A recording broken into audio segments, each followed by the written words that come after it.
Now remember, the Miami Heat, they have been balling, but here is what is really the most eye-opening thing you might hear all day. Okay, Jimmy Butler. They've only lost 3 games right now in this playoff run. Remember, he did the same thing in 2020. If you think about the players in the history of basketball over the last 40 years that have lost 3 games or less en route to the NBA Finals. Remember, that's what Jimmy Butler could do if they finished that sweep of the Boston Celtics. If you think of the players in the Eastern Conference who have lost 3 games or less en route to the NBA Finals, there are only 2 other players. The 2 other players being LeBron James, Michael Jordan, and now Jimmy Butler. When I heard that statistic, I was like, wait a second. Just how good has Jimmy Butler been? He's doing things that only Michael Jordan, LeBron James have done in the last 40 years. Heading back to the desk, Joy, I want to ask you the question first because you are the true Miami Heat fanatic. What has been the most impressive part of the run so far? Well, it's very hard to choose because there's so many impressive parts of this Heat run. But I'm going to sprinkle a little bit of love on the undrafted players. Yeah. I think we say that kind of in passing, like, oh, they have 7 undrafted players. Like, that doesn't sound so crazy on an NFL roster. But that's kind of crazy for an NBA roster. Because that means not only did the rest of the league pass up on these guys, the Heat did too. Yeah. And went back and saw the value in them. And every time that we talk to any of these guys that are contributing, the story is the same, and I think it really speaks to why the Heat have been able to maintain success for as long as they have. Obviously, I'm an organization snob. That's why I love the Warriors. It's why I like what the Spurs have done for a very long time. And I have deep respect for the Patriots, even though it's kind of started to fall apart at this point.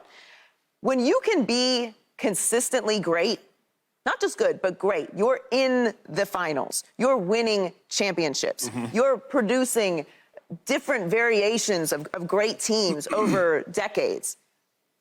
We look at players, and we should, because they're very, very important, but everything matters when you have that kind of success. It's institutional success. It starts with Pat Riley. It starts with Eric Spoelstra. It starts with the ownership. It starts with everyone in the building having the same energy for winning, feeling respected, feeling supported.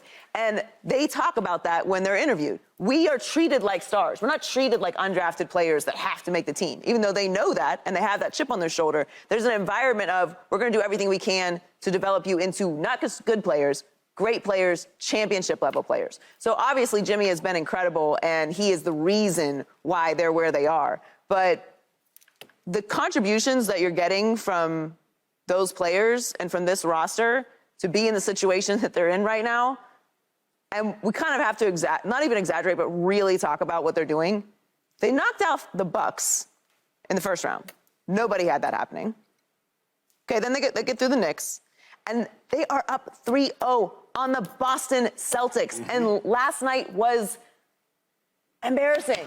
Like, it wasn't just that they're like kind of grinding these wins out. So I got to sprinkle some love on those players because they've done an amazing job. Shady, most impressive part for the Heat, and a lot has been impressive. It has to be, for me, it's just being so dominant and not having, like, a lot of star power. You know, every time we talk about basketball and championships, we always try to relate it to, okay, well, who they have. Is it going to be Kawhi Leonard and Paul George? Is it the Golden State Warriors with Steph Curry and the 3, you know, Thompson and Draymond Green? Lakers, LeBron James, AD. We always try to compare, right? This is the only team that I can think of, man, just they don't have the star power like that. I mean, I think Bam will be a solid number 2 star for the most part. And Jimmy's probably the only main star. And you talked about having undrafted players. To go in there and beat teams like Milwaukee, right? They beating teams with MVP players. They beating teams with first-team All-NBA players with the Celtics. Even this series with the Celtics, I never imagined it would be 3-0. They went on the road and didn't beat them once. They beat them twice. That's like dominant. So for me, it has to be just being so dominant, man, and his playoff run with not having as much star power as most of these teams. Slick, is it fair for me to say, because this is what I'm thinking, the most impressive part of the Miami Heat, they don't play with their food. That's a figure of speech in sports, not playing with your food, but quite literally, the Heat had the Bucks against the ropes. They didn't really need to win Game 5 because they were likely going to win Game 6. They didn't care. Yep. They said, yo, Jimmy Butler, I just gave you 56 in Game 4. I'm going to backdoor and give you 42 to close you out. Not playing with your food. New York Knicks, they get through that series handily. Obviously, Jimmy Butler was hurt. It took 6, but they get through that handily. Now you beat the Boston Celtics twice on the road. That's plenty fine. You didn't need to win Game 3. You were likely going to win the series anyway. You beat them twice in Boston. Not only do you come beat them in Miami, you win by 25 plus. It was the largest win by an 8 seed in the history of NBA playoff basketball. Yeah. So not only do they not play with their food, the Miami Heat meal prep. They know in advance how we gonna handle this work, and then they handle the work. To me, Slick, that's the most impressive because you draw the juxtaposition.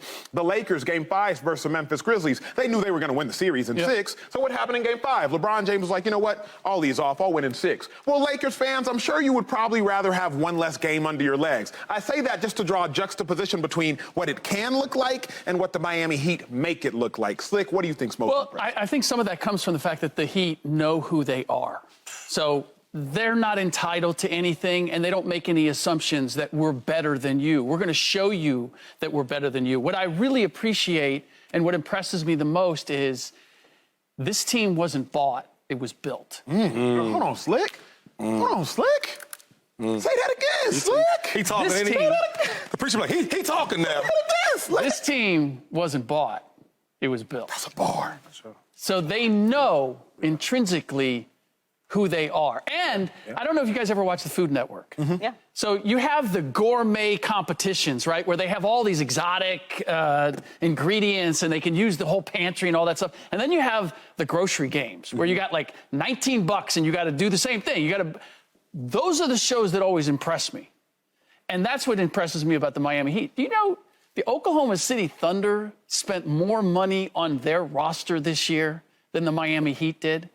It's not only that they've piece by piece gone and picked up all these, like they've been intentional in the guys that they've brought in. Not we're just going to buy and we're going to get the highest price thing that we can get out there.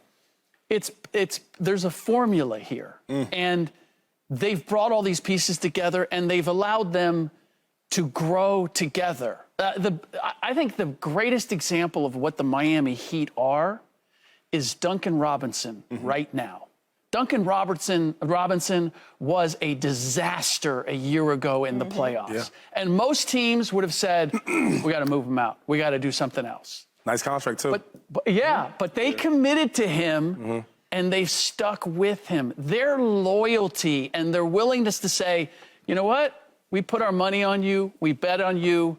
We're going to give you an opportunity to show what you can do. Slick, the first word you said was impressive regarding the Miami Heat. Then you dropped the bar. I made you repeat it. This team wasn't bought. It was built. Well, the Boston Celtics, conversely, they might have to do a lot of buying.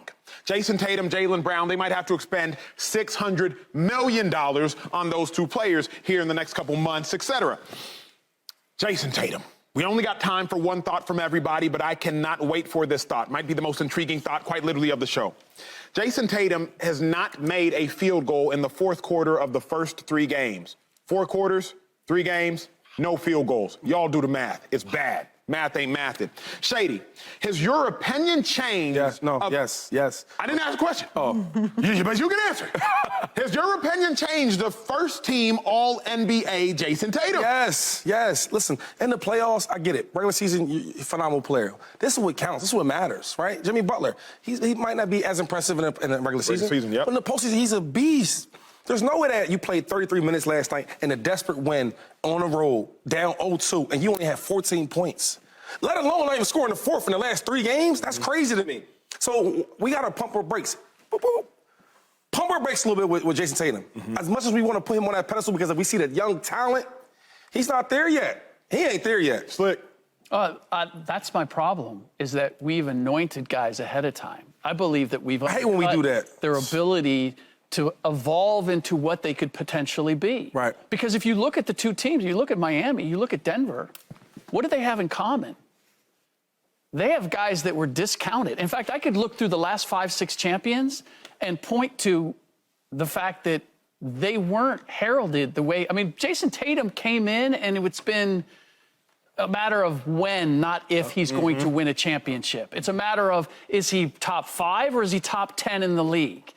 And yet, what has he ultimately accomplished? He got to the finals last year and then absolutely disappeared. I feel as if we're undermining the development of the young superstar. Here's my thing, though, Slick, and Joy, I can't let him do this. I can't let you put it on us. What? Us, the media. Why not? We're undermining the development of younger superstars. What Jayson Tatum say after they beat the Sixers in 7? He, to his own fruition, said, I'm one of the best players in the world. He's not one of the best players on the court. So I didn't say I'm one of the best players in the world. I didn't tell him to say that. Joy sure as heck didn't tell him to say that. He chose to say that. That's on Jayson Tatum. But we backed him. Hold up. But we did back him. Thank you. And we like, yeah, 2-5. He is. We backed him, though. We should hold up. We need to see it again. You can't dissipate this prayer. Oh, here I am. Yeah, they find you. You can't do that. Hey, come on now. Look, the media voted him first team All-NBA. He is. He is that was for the regular season, was it not? Was he not first team All-NBA for the regular season? That's why the postseason is a different season. That's why we talk about greats like Michael the way that we do, because this is different. Okay, but hold on. You're the one that's a good point, too. who was saying that Nikola Jokic cannot win a third MVP and might not have deserved the first two because of what we've seen in the postseason. He don't take the gloves off. It's got personal, ladies and gentlemen. You're right. And what did we say about Embiid now that he's gone? That he shouldn't have won the MVP. Right. Okay, if you win 3 straight regular season MVPs, I feel like I deserve to have a little criticism of what you're doing in the postseason. You made By the way, Jokic is doing great. All right, I hear you, but that's a bit of a jump, winning 3 straight MVPs. I'll give myself a pass on that, even if you won't. I think that Jayson is a great player. He just hasn't fully blooms, and I think this is what you're saying. He hasn't fully blooms into the superstar, not superstar, but just he's not there yet. He has to be more consistent when it matters. We have some evidence that he disappears in the biggest games, particularly games that will end the season. You needed more from him last night, but I also, I don't know. I feel like I'm making excuses right now. Yeah. That's what it sounds like. I hear myself. You definitely defended him, though. I'm making You're being very I'm trying to hear why, because you don't never do that. You be like very tough on everybody. Miami Heat-like right now. Look, I just struggle with the ability to see nuance. It's a curse. Spo is cooking them. Spo is cooking them. My question with the Celtics, like they miss Ime. All right, we're going to get into all this later. I'm starting a whole other conversations. Yeah. When it comes to the Celtics and with Jayson Tatum, I don't think he's fully blossomed into the space of full dominance yet because he hasn't been consistent enough to do that. And I question if this team truly has a leader that can stop the bleeding during a game like that last night. They needed that game, and it just felt like they were getting pummeled and there was no stopping. Here's my question, though, Joy, because Jason McIntyre earlier, he made a point that is interesting, very much so on the surface level, obviously, of the herd. He was like, can you make a comparison between LeBron James' 2011 finals and his lack of blossoming until that loss and where Jayson Tatum is now? And surface level, I was like, you know what's interesting? The only difference that I would push back is this. Jayson Tatum has the 6th man of the year in Brogdon. He has a defensive player of the year 1 year removed in Marcus Smart. A 2nd team All-NBA player in Jaylen Brown.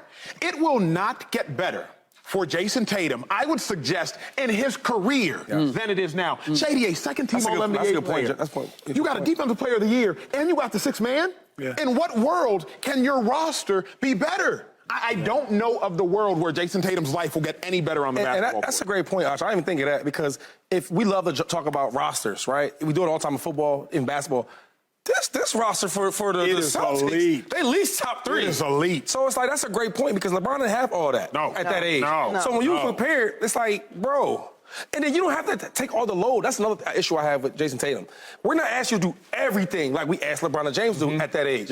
You got so much help. What's the issue? Just do enough. Come on, we gotta stop putting him on that pedestal. He gotta earn that. You're not wrong. Well, and he's from Missouri, the Show Me State. How you from the Show Me State, but you're not showing? That ain't mathing. Subscribe here to get the latest from Speak, and go watch a few segments from our other shows on FS1.